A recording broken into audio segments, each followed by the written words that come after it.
Hello guys, আসসালামু আলাইকুম। কেমন আছেন সবাই? আজকে ভিডিওটা খুবই গুরুত্বপূর্ণ। যারা ভিডিওটা দেখছেন অবশ্যই চ্যানেলটিকে সাবস্ক্রাইবার করে লাইক, কমেন্ট, শেয়ার করবেন। তো আজকে ২টা বিষয়ে খুবই গুরুত্বপূর্ণ আলোচনা করব। প্রথমে বলি, অ্যা বাংলাদেশে অনেকেই কুয়েতে আসবেন বিভিন্ন মাধ্যমে, দালাল বা বিভিন্ন অফিসের মাধ্যমে আপনারা আকো-থকমা ভিসা এবং খাদেম ভিসার জন্য পাসপোর্ট জমা দিছেন। দালাল খালি সান্ত্বনা দিচ্ছে, আপনাদের ভিসা দিচ্ছে না। তো এই সিস্টেমটা অনেক আগে ছিল যে দালাল ভিসা দিতে পারছে, কিন্তু এখন কিন্তু ২০২৫ সালে এই সিস্টেমটা নেই যে দালালের মাধ্যমে আপনারা আর ভিসা পাবেন না।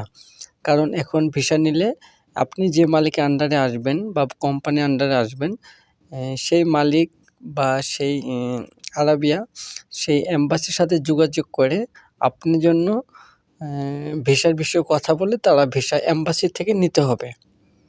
কারণ অনেকেই দেখা যাচ্ছে বিভিন্ন মাধ্যমে আসার পর কুয়েতে আসছেন ২ মাস ৩ মাস আকামা লাগছে, পরে অবৈধ হয়ে গেছে। অনেক প্রবাসীরা কিন্তু অবৈধ হয়ে দেশে চলে গেছে।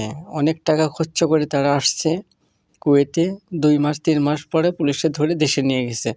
তো এইজন্য সবাই সাবধান, কারণ কুয়েতে বিভিন্ন জায়গায় একটু চেক চলছে। সবাই সাবধানে চলাফেরা করবেন এবং আপনারা যাদের ভিসা লাগবে অবশ্যই আপনারা মালিকের সাথে অথবা এম্বাসির সাথে যোগাযোগ করে আপনারা কথা বলতে পারেন ভিসার বিষয়ে।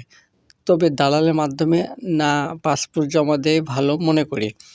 আর বিশেষ করে কুয়েতে কিন্তু কোম্পানি ভিসাগুলো বেশি হয়, বিশেষ করে আকো-থকমা ১৮ নাম্বার ভিসা ক্যাটাগরি এবং খাদেম ভিসা বেশি হয় এবং সোনাহালি ভিসাগুলোও হয়।